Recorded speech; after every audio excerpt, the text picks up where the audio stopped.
sejauh ini bahkan mengungguli nama-nama seperti Jihan Fahira, Aceh Primus Fikri. Yustisio gimana nih? Oh, Primus lain lagi. Oh beda itu, ini DPD kan kita. DPD. Tadinya kan DPO ya. Jadi karena Tapi Bang Komeng kenapa sih DPD dibandingkan kan kalau yang lain biasanya DPR, DPRD? ya saya nggak ngerti aja berpartai seperti apa, saya masuk partai seperti apa nggak ngerti. Paling nggak kan sebenarnya harus mengetahui dulu gitu. Kalau DPD kan nggak ada ketergantungan saya lihat.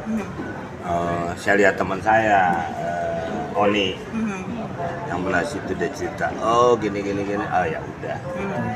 Jadi saya coba ke situ.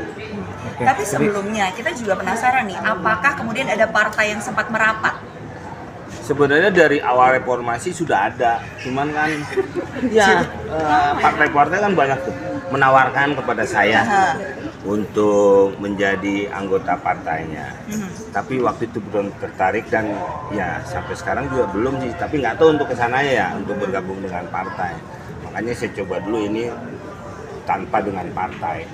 Walaupun DPD itu harus bekerja sama juga nantinya dengan DPR kan. Bicara soal tupoksi, tugasnya nanti di sana. Tapi sebenarnya Bang Komeng sudah paham betul, memahami hal itu.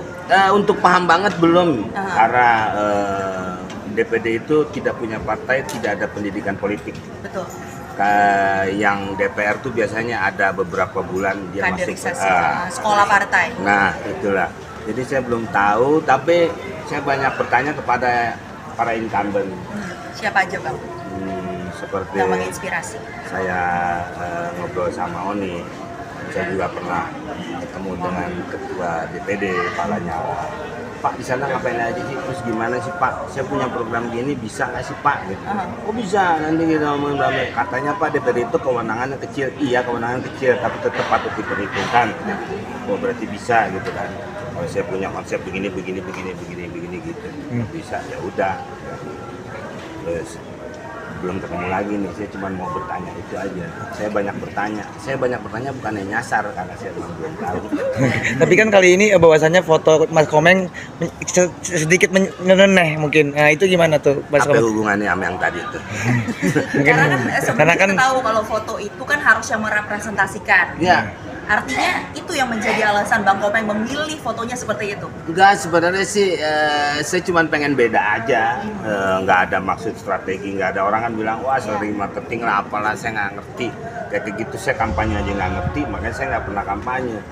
Coba mungkin anda semua kalau saya orasi, apakah anda percaya dengan saya kan gitu kan?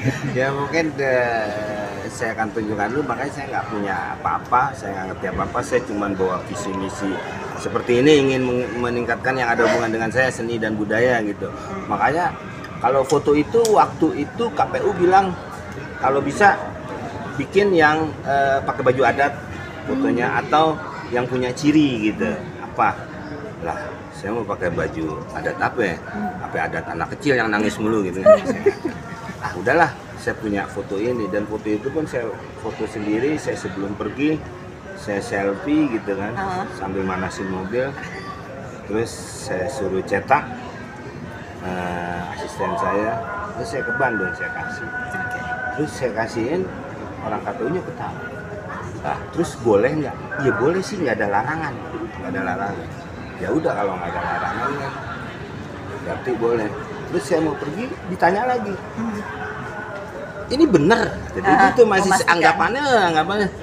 Lah iya, makanya saya tanya Pak, ini dilarang nggak? Enggak. Nah terus ya udah saya pakai foto itu. Lah ini aneh kata dia gitu. Tapi udah Pak, udah Bapak jangan nanya lagi. Bapak nanya lagi sampai 3 kali, saya dapat piring cantik. Udah ya terima. Bang Komeng, kita tahu ya, bagaimanapun juga stigma kalau pekerja seni masuk ke Senayan ini hanya membawa popularitas. Walaupun visi Bang Komeng memang untuk Indonesia yang lebih lucu, lebih uhuy gitu kan. Nah, bagaimana kemudian pandangan Bang Komeng terhadap hal ini? Matahin stigma itu gimana? Selain matahin semangat kan udah enggak nih kan? Tetap semangat dong. Gimana? Ya, beberapa sih gitu. Memang awalnya aja saya tuh sebenarnya tujuannya saya pengen hari komedi itu ada. Awalnya tuh dari itu. Hari musik ada, hari film ada. Sampai tetangga saya hari Sabarno, hari Mukti ada. Saya mengajukan itu dengan teman-teman dari Paski Persatuan Seni Komedi. Jawa Barat yang pernah jadi ketua juga. Ya, saya dari Jawa Barat dan Jarwo sekarang ketua umumnya nasional. Nasional apa nasi uduk saya nggak tahu Jarwo. Nah, itu pernah mengajukan ke DPR, ya diterima sama DPR. Tapi tetap dia tidak bisa menentukan, harus eksekutif katanya. Awalnya cuma dari itu sebenarnya. Kok gue berkesenian minta hari aja susah banget sih gitu kayaknya. Ini gimana? Saya mau ambil hari lahirnya Bing Slamet 27 September. Makanya walaupun negara belum menentukan, kita sih kalau tiap 27 Desember udah selamat hari komedi. Itu sih awalnya. Memang orang-orang kayak kita memang kadang-kadang kurang untuk diperhatikan. Sempat teman-teman kita juga di sana juga malah udah di sana pada tidak memperhatikan. Ya kan, makanya yang Mbak tadi bilang stigma itu kan sebenarnya. Nah nggak tahu ya, akhirnya saya ngelebar kemana-mana sampai saya bilang kok Korea Selatan bisa, kok Jepang bisa dengan seni budayanya. Dia sekarang tidak menjajah lagi dengan militernya, tapi dengan makanannya ya. Bangsa makanan Jepang kan banyak banget ya di kita. Terus kalau kita makan punya dia tuh murah, tapi kalau kita makan punya kita di luar mahal. Nih anak saya kemarin sekolah di Kanada aja makan geprek aja 1.500.000. Restonya ya, Iya. $5 sendiri. Nah itu, belum pakai nasi. Nah sekarang makanan dia murah-murah loh, makanan Korea mana kok bisa?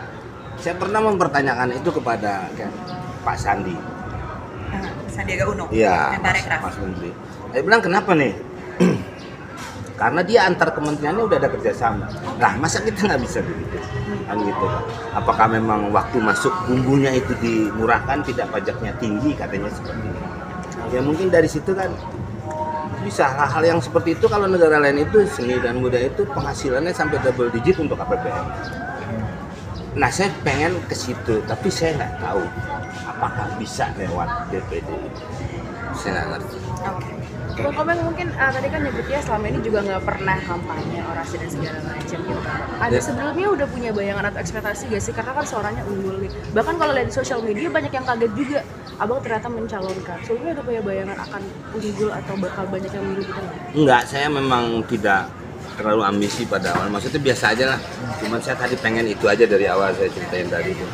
Makanya saya tidak udahlah ya masuk alhamdulillah gitu. Saya juga tahu dan saya juga ya udah saya sibuk kayak syuting kayak gini. Cuman kadang-kadang kalau bercanda aja gitu. Bang, lu nyalek ya? Iya, kalau pada mau terus gue kayak gitu-gitu aja. Nggak pernah ke gitu. Jadi ya di IG saya aja kan Mbak, benar nggak ada kayak orang mulai nanya. Ya mungkin hal itu jadi orang kagetnya kok ada dia gitu kan. Mungkin kalau saya kampanye mungkin orang udah nggak kaget. Jadi orang tadinya nggak pernah ketemu tuyul kaget kan. Tapi kan banyak banget yang kayak teman-teman para pelawak memberikan selamat terhadap Mas Komeng, tapi dijawab dengan selalu menyeleneh. Mungkin kenapa Mas Komeng? Iya itulah. Lucu mungkin Ya ya, saya itu bahasanya. emang orangnya nggak pernah apa ya gitu ya. Ya hidup lu biasa aja deh. Jadi biar nggak pusing-pusing amat kalau saya ya. Makanya saya suka nganggap bercanda. Cuman kadang-kadang bercanda saya dengan Mas umpamanya. Tapi kan yang marah ini Mbak. Gitu. Kan kadang-kadang gitu. Saya pernah ngomong sama Abdel waktu anaknya meninggal. Karena anak saya juga pernah meninggal kan. Saya cuman menghibur Abdel. Abdel senengnya minta ampun. Sampai nelpon saya, makasih. Gitu. Begini. Tapi kan yang marah orang lain kan gitu. Nah, saya selalu tidak apa ya? Dia tidak terlalu ya udah hidup biasa lah. Lu kalau mau hidup yang benar-benar nanti di sono kan gitu. Yeah. Jadi makanya Abdel nanya, "Wah, ente udah ini aja nih." Gitu. Iya nih, makanya gue lagi ngopi di Senayan. Tadi kalau Dekat di Pantal ya Bang. gitu. Padahal di rumah emang bercanda aja, Abdel udah tahu hal. Udah gitu-gitu aja. Katanya kurang asem tuh. Kurang asem Ya, posting. itu, taruh. Raffi Ahmad juga gitu Bang. Raffi Ucapin Ahmad. semangat katanya. Ya. Iya, dia orang paling pertama pas gue pulang nyoblos bagi nomornya Bang Komeng dong, itu nomor gue kurang ajar kan, dia kurang ajar gitu. Jadi gue bandingin nomornya jatuhan. Jatuh dia cerita aja dia katanya nyoblos itu. Baru yang lain tuh udah makin siang baru. Banyak. Bang, gua katanya nyoblos. Udah, saya ke dokter deh. Kenapa emang? Handphonenya panas. Oh iya benar. Dikasih ini dulu obat penurun panas ya Bang? Iya, makanya sama teman-teman nih, makanya bukan nggak mau jawab ya, maaf ya. Iya. Waduh, udah panas banget nih, udah banget. Selamat Dan sekali juga, lagi. iya saya juga bukannya belum nerima selamat, Mbak. Iya. Karena si selamat sendiri belum memutuskan. Kita sambil nunggu hasilnya seperti apa. Nah itu baru Tapi- saya sebenarnya berani nih ngomong kan pada nanyain Iya. saya bukan ini belum berani terus saya banyak ngomong gini. Bang jadi trending topik pada akhirnya. Ya karena topik teman saya kan. Iya, Jadi benar. sesuatu hal kalau memang trending ya. Benar. Tapi kita lihat pemain badminton itu teman. Benar. Tapi nyangka nggak sih Bang, artinya sampai di titik ini suara Abang yang paling Sebenarnya belum titik ya, masih penghitungan jadi masih koma ya. Masih Jadi sampai 20 kalau- Maret ya Bang? Iya. Ya kalau menurut mereka seminggu atau 10 hari kalau Oh, nggak oke. salah. Itu ngitungnya lama ya karena kan pakai tangan ya. Jadi Oke. ya terima kasih semuanya. Terima kasih banyak Bang.